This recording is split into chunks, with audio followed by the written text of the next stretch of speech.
ಕಾರ್ಯಕ್ರಮಗಳಿಗೆ ನಾನಾ ರೀತಿಯಲ್ಲಿ ಪ್ರಚಾರ ಮಾಡಲೇಬೇಕಾದ ಇಂದಿನ ಕಾಲಘಟ್ಟದಲ್ಲಿ ಕರಾವಳಿಯ ಜನಪ್ರಿಯ ಕಲೆ ಯಕ್ಷಗಾನ ಡಿಸೆಂಬರ್ 21ರಂದು ಸಂಜೆ 6:30ಕ್ಕೆ ಬ್ರಹ್ಮಾವರ ಗಾಂಧಿ ಮೈದಾನದಲ್ಲಿ ನಡೆಯುವ ಸಾಲಿಗ್ರಾಮ ಮೇಳದವರಿಂದ ನಡೆಯುವ ಯಕ್ಷಗಾನ ಪ್ರಸಂಗವೊಂದಕ್ಕೆ ವಿನೂತನವಾಗಿ ಪ್ರಚಾರ ಮಾಡಲಾಗಿದೆ.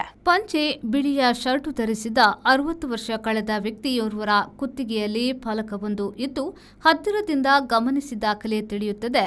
ನಂದೀಶ್ ಶೆಟ್ಟಿ ಬಿಲ್ಲಾಟಿಯವರ ವಿರಚಿತ ಯಕ್ಷಗಾನ ಪ್ರಸಂಗ ಸ್ವಪ್ನ ಮಂಟಪ ಎನ್ನುವ ಪ್ರಸಂಗವು ಸಾಲಿಗ್ರಾಮ ಮೇಳದವರಿಂದ ಯಕ್ಷಗಾನ ಪ್ರದರ್ಶನ ಪ್ರಚಾರ ಇದಾಗಿದೆ.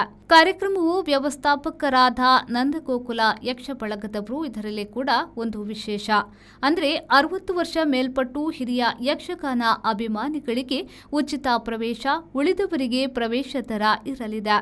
ಹೊಸ ವರ್ಷದ ಮೊದಲ ದಿನ ಅಲ್ಲಲ್ಲಿ ಸ್ಯಾಂಟೋ ಕ್ಲಾಸ್ ವ್ಯಕ್ತಿಯನ್ನ ಕಾಣುವಂತೆ ಭಾಸವಾಗುವ ಬ್ರಹ್ಮಾವರ ಭಾಗದಲ್ಲಿ ಅನೇಕ ಕಡೆ ಕಂಡುಬರುವ ಈ ಪ್ರಚಾರ ವಿನೂತನವಾಗಿ ಜನರನ್ನ ಸೆಳೆಯುತ್ತಿದೆ. ಬ್ಯೂರೋ ರಿಪೋರ್ಟ್, ವಿ4 ನ್ಯೂಸ್, ಬ್ರಹ್ಮಾವರ.